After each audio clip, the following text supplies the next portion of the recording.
اللہ کے راستے میں نکلنے کے لیے اپنی عورتوں کو تیار کرنا، یہ بھی سنت ہے، یہ بھی سنت ہے، یہ بھی سنت ہے، بخاری شریف کی روایت ہے، کوئی چھوٹی موٹی روایت نہیں ہے، یہ بھی سنت ہے۔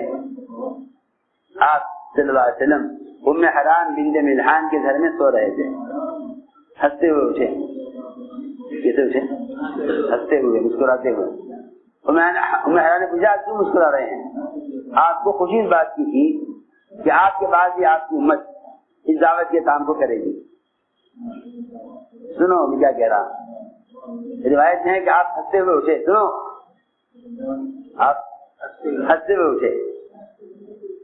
مسکرانے کی بات وجہ یہ تھی کہ آپ کو دکھلا دیا گیا خواب میں، اور آپ کا نبی کا خواب وہی ہوتا ہے، آپ کو دکھلا دیا گیا خواب میں کہ آپ کے بعد بھی آپ کی امت اس کام کو کرے گی۔ فرمایا آپ نے ام حرام سے کہ مجھے ایک جماعت دکھائی گئی ہے جو سمندری راستے سے سفر کرے گی، فلاں ملک میں جائے گی، اور کشتیوں میں ایسے اطمینان سے بیٹھے ہوئے ہوں گے جیسے بادشاہ اپنی تخت پر آرام سے اطمینان سے بیٹھے ہوئے ہوتے ہیں، انہیں کوئی خطرہ نہیں ہوگا۔ تو ام حرام نے کہا کہ مجھے اس جماعت میں شامل کر دی۔ فرمایا ام حرام کو اسی جماعت میں ہو۔ یہ نگاہ نہیں عورتوں کا کام نہیں ہے، کیونکہ اصل میں دعوت امر معروف و نہی عن المنکر ہے، اور یہ بات ذہن میں رہے سب کے، امر معروف و نہی عن المنکر یہ خود کرنے کا عمل ہے، اس کا تعلق صرف کتاب سے نہیں ہے۔ کتاب میں جو اوامر و نواہی ہیں وہ تو جاننے کے لیے ہیں، لیکن دعوت دینے کے لیے نہیں ہے۔ نئی بات توجہ سننی پڑے گی بہت۔ کتاب دعوت نہیں دے گی، موبائل دعوت نہیں دیں گے۔ دعوت دینا مومن کا اپنا عمل ہے، جیسے نماز پڑھنا مومن کا اپنا عمل ہے۔ کتاب نماز کا طریقہ بتائے گی، کتاب نماز کا طریقہ بتائے گی، اس طرح علم عبادت کا طریقہ بتائے گا، لیکن عبادت کون کرے گا؟ مسلمان خود کرے گا۔ ایسے ہی امر معروف و نہی عن المنکر یہ کتاب کی چیز نہیں ہے، کتاب سے اس کا علم بتائے گی، ورنہ اس عمل کا ادائیگی مسلمان خود کرے گا۔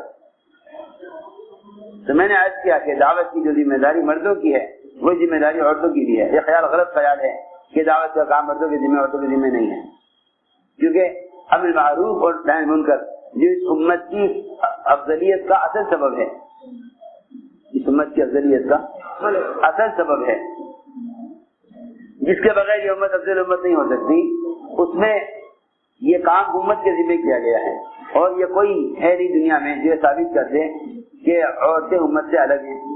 بھائی عورتیں اور مرد بچی ملا کر سب تو امت ہیں، یہ صرف امت مردوں کا نام ہے؟ بھائی بولو تو صحیح کچھ۔ ہاں کون ہے جو یہ کہہ دے کہ عورتیں امت سے خارج ہیں؟ کیوں بھائی؟ ہو نہیں سکتا۔ یہ دعوت اللہ امت کے ذمہ ہے، اور عورتیں امت سے الگ نہیں ہو سکتی، تو جو ذمہ داری امت کے مردوں کی ہے وہ ذمہ داری امت کی عورتوں کی ہے۔ تو گھر کا یہ ماحول بنایا گیا، اس ماحول میں جمع ہو کر اجتماعی اعمال کرنا، اس پر اللہ تعالی کی طرف سے رحمتیں نازل ہوتی ہیں۔ فرشتے تلاش کرتے رہتے ہیں ایسے حلقے، جہاں دیکھتے حلقہ لگا ہوا ہے فرشتوں کا آواز دیتے ہیں، آ جاؤ یہاں آ جاؤ، یہاں پہ حلقہ لگا ہوا ہے، یہاں حلقہ لگا ہوا ہے۔ ابھی تو گھر کے اعمال پر کام کرنے والوں کو انشراح نہیں ہے، کیونکہ چاہتے نہیں کہ گھروں میں فرشتوں کا نزول ہو، گھروں میں فرشتوں کا نزول ہو۔ تم گھر میں تعلیم کا حلقہ اس یقین سے قائم کرو کہ میرے گھر میں فرشتوں کا نزول ہوگا۔ میں عرض کر رہا تھا کہ حضور اکرم صلی اللہ علیہ وسلم نے ام حرام بنت ملحان کو یہ بتایا، ام حرام نے کہا کہ مجھے اس جماعت میں شریک کر، میں ام حرام تم اسی جماعت میں ہو۔ پھر آپ سو گئے، پھر اٹھے مسکراتے ہوئے، ام حرام نے مجھے کیوں مسکرائے آپ نے فرمایا ام حرام مجھے ایک جماعت اور دکھلائی گئی ہے، ایک جماعت اور دکھلائی گئی کہ وہ سمندری سفر کریں گے. اسی طرح ام حرام نے عرض کیا مجھے دوسری جماعت میں بھی شامل کر دیجیے. جماعت بھی فرمایا ام حرام تم دوسری جماعت میں کیسے جا سکتی ہو جب پہلی جماعت میں جا کر تمہاری وفات ہو جائے گی اس ملک میں اور وہاں دفن کی جاؤ گی. میں تو یہ عرض کیا کہ ہم ان اعمال کو اعمال صحابہ اور ان اعمال کو ہدایت کی یقین کے ساتھ کریں، کیونکہ اللہ فرما رہے ہیں ان اعمال کے ذریعے اللہ تمہیں پاک کرنا چاہتے ہیں، اور اللہ یہ پاک کرنا چاہیں اس پر کوئی گندگی، اس پر کوئی خراج واقع رہ سکتی ہے. اللہ یہ پاک کرنا چاہیں انما یرید اللہ لیذهب الرجس البیت ویطہرکم تطہیرا. اللہ پوری طرح پاک کرنا چاہتے ہیں تمہیں ان اعمال کے ذریعے.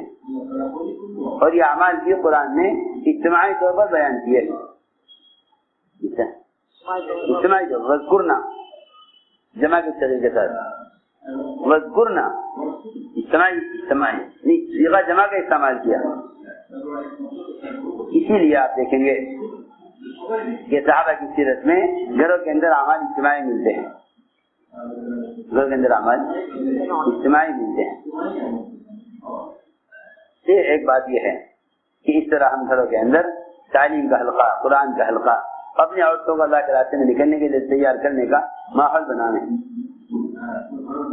دوسرا علم ہے مسائل کا، دوسرا علم ہے مسائل کا. مسائل کا علم علماء کی صحبت اور مجالس سے حاصل کریں، اور علماء کی زیارت کو اور علماء کی صحبت کو اپنے لیے آخرت کا ذخیرہ یقین کرو. یہ اصل بات ہے کہ اصل میں اس زمانے میں سارا علم مشینوں پر آ گیا. اب تو کتاب سے بھی ختم ہو رہا ہے علم، اب تو علم کتابوں سے نہیں ختم ہو رہا ہے، اب علم مشینوں میں آ رہا ہے. حالانکہ دور نبوت میں اور دور صحابہ میں علم علماء کی صحبت سے حاصل کیا جاتا تھا، علم علماء کی صحبت سے حاصل کیا جاتا تھا، علم علماء کی صحبت سے حاصل کیا جاتا تھا. علم لکھ کر بھیجنے کی چیز نہیں تھی. ایک صاحب نے عمر کو خط لکھا مدینہ منورہ کہ مجھے علم لکھ کر بھیجیے. اکبر نے جواب میں لکھا کہ علم لکھ کر بھیجنے کی چیز نہیں ہے، علم حاصل کرنے کے لیے مدینہ آؤ، یہاں علماء کی صحبت میں رہو. اسے میں عرض کرتا ہوں آپ سب سے کہ دینی مدارس یہ اسلام کے قلعے ہیں، اسلام کے قلعے، اسلام کی حفاظت قلعے میں ہوتی ہے. دینی مدارس اسلام کے قلعے ہیں، دینی مدارس اسلام کے قلعے ہیں. یہاں علماء کی صحبت سے علم حاصل کرو. شیطان تمہیں علماء سے یہ کہہ کر بدزن کر دے گا کہ بھائی ان میں تو فلاں کمی ہے، چھوڑ دو ان کو، حالانکہ بے عیب اللہ کی ذات ہے. ہمیں چاہیے کہ شیطان کے دھوکے میں آ کر علماء سے نفرت نہ کریں، اور علماء کی صحبت کو مجالس سے بے رغبت نہ ہوں، بلکہ علماء کی مجالس کو عبادت یقین کریں. میں نے اسے عرض کیا کہ علم علماء کی صحبت سے حاصل کیا جاتا تھا، علم علماء کی صحبت سے حاصل کیا جاتا تھا، کیونکہ علم معلومات کے حاصل کرنے کا نام نہیں ہے. علم معلومات کا حاصل کرنے کا نام نہیں ہے، علم معلومات کا حاصل کرنے کا نام نہیں. معلومات تو ایک غیر مسلم کو بھی دین کے بارے میں ہو سکتی ہے، غیر مسلم کو بھی ایک غیر مسلم کو بھی معلومات حاصل ہو سکتی ہیں. بہت سے غیر مسلم اسلام کے بارے میں بہت کچھ جانتے ہیں. ہاں آپ جانتے ہیں، عام سی بات ہے. کیا آپ اس کا عالم کہیں گے کہ نہیں؟ عالم تو وہ ہے کہ جسے علم کے ساتھ اللہ کا خوف بھی ہو. علم کے ساتھ اللہ کا خوف ہو. صاف بات ہے. انما یخشی اللہ من عبادہ العلماء، اللہ کے بندوں میں سے اللہ سے ڈرنے والے صرف علماء ہیں. علم خشیہ کے ساتھ ہے، علم خشیہ کے ساتھ ہے، اور خشیہ دل کی چیز ہے. خشیہ دل کی چیز ہے، خشیہ دل کی چیز ہے، خشیہ دل کی چیز ہے. اور علم خشیہ کے ساتھ ہے، علم خشیہ کے ساتھ. جی ہاں، حسر کے ساتھ فرمایا نا انما، اس کے سوا کوئی بات نہیں ہے کہ اللہ کے بندوں میں سزا سے ڈرنے والے صرف علماء ہیں. انما یخشی اللہ من عباد العلماء. اسی لیے فرمایا کہ علم کا تعلق تقوی کے ساتھ ہے. ایک صحابی نے عرض کیا حضور اکرم صلی اللہ علیہ وسلم سے کہ یا رسول اللہ میں سب سے بڑا عالم بننا چاہتا ہوں. آپ میں اتق اللہ تکن عالم الناس، تقوی اختیار کر لو تم سب سے بڑا عالم ہو جاؤ گے. اس لیے میں نے عرض کیا کہ صرف جاننا علم نہیں، بلکہ علم کا جس طرح کلمے کا اخلاص بھی ہے الفاظ بھی ہیں، ایسے علم کا اخلاص بھی ہے اور علم کے الفاظ بھی ہیں. الفاظ کا تعلق زبان سے ہے، الفاظ کا تعلق زبان سے ہے، الفاظ کا تعلق زبان سے ہے. اخلاص کا تعلق دل سے ہے. اسی لیے فرمایا حدیث میں کہ علم دو قسم کا ہے، زبان کا اور دل کا. علم دو قسم کا، زبان کا اور دل کا. زبان کا علم ابن آدم کے لیے مصیبت بنے گا، کیونکہ علم عمل کا مطالبہ کرے گا. علم عمل کا، علم بذات خود مقصود نہیں ہے، علم عمل کے لیے مقصود ہے. علم عمل کے لیے مقصود ہے. علم برائے علم نہیں ہے، علم برائے علم نہیں. اگر علم برائے علم ہوتا تو قیامت میں درجہ علم کے اعتبار سے ہوتا، حالانکہ کسی کا بھی درجہ قیامت میں علم کے اعتبار سے نہیں ہے. دونوں میں کیا کہہ رہا؟ قیامت میں جو درجہ ملے گا عمل کے اعتبار سے ملے گا. اس سے معلوم ہو گیا کہ علم برائے علم نہیں ہے، کیونکہ درجہ قیامت میں عمل پر ملے گا. بلکہ ایک صحابی فرماتے ہیں آپ علم کتنا بھی حاصل کر لیں لیکن آپ کو اجر اتنا ہی ملے گا جتنے علم پر آپ عمل کریں گے، جتنے علم پر آپ عمل کریں گے اتنا ہی آپ کو اجر ملے گا. علم چاہے آپ کے پاس کتنا بھی ہو، اللہ کے ہاں معلومات کے کثرت سے درجہ نہ ملے گا، بلکہ عمل پر اجر ملے گا، عمل پر درجہ ملے گا. کیونکہ علم برائے علم نہیں ہے، علم برائے عمل ہے. علم برائے عمل ہے.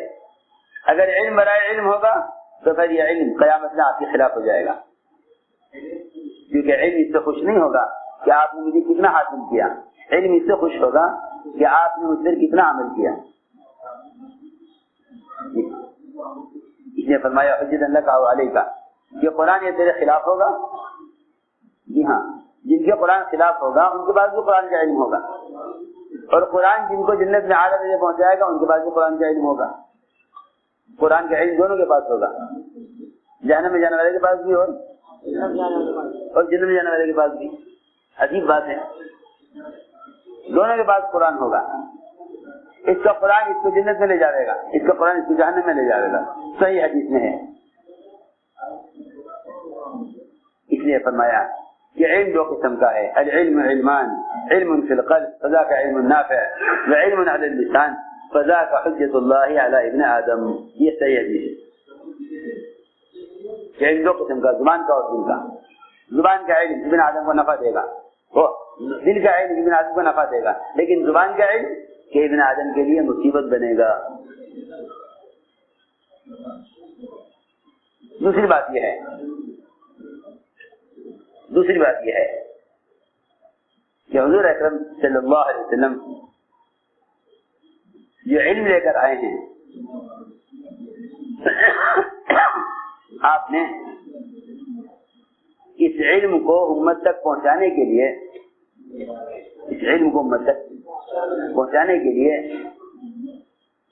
علماء کو نقل و حرکت پر ڈالا تھا. علماء کو نقل و حرکت پر ڈالا تھا. حضور اکرم صلی اللہ علیہ وسلم نے اس علم کو مجھ تک پہنچانے کے لیے علماء کو نقل حاصل پر ڈالا تھا، کیونکہ آپ صلی اللہ علیہ وسلم اپنے لائے ہوئے علم کو، اپنے لائے ہوئے علم کی مثال بادل سے دے رہے ہیں۔ صحیح حدیث ہے، مثل ما بعثني الله به من الهدى والعلم كمثل غيث الكثير، یہ حدیث ہے، بڑی عجیب روایت ہے۔ اس روایت پر ہم غور کریں تو اس سے ہمیں اپنی ذمہ داری کا احساس ہوگا کہ ہماری کیا ذمہ داری ہے۔ علماء کی ذمہ داری کو بتلانے کے لیے یہ روایت آپ نے بیان فرمائی۔ دو روایتیں میں عرض کروں گا جس میں علماء کی ذمہ داری بتائی۔ ایک روایت میں تو آپ نے اپنے علم کی مثال بادل سے دی ہے۔ علم کی مثال سن رہے بھائی؟ علم کی مثال بادل سے دی، کس سے؟ بادل، کہ جو علم میں لے کر آیا ہوں اس کی مثال بادل کی ہے، کنویں سے مثال نہیں دی، کنویں سے مثال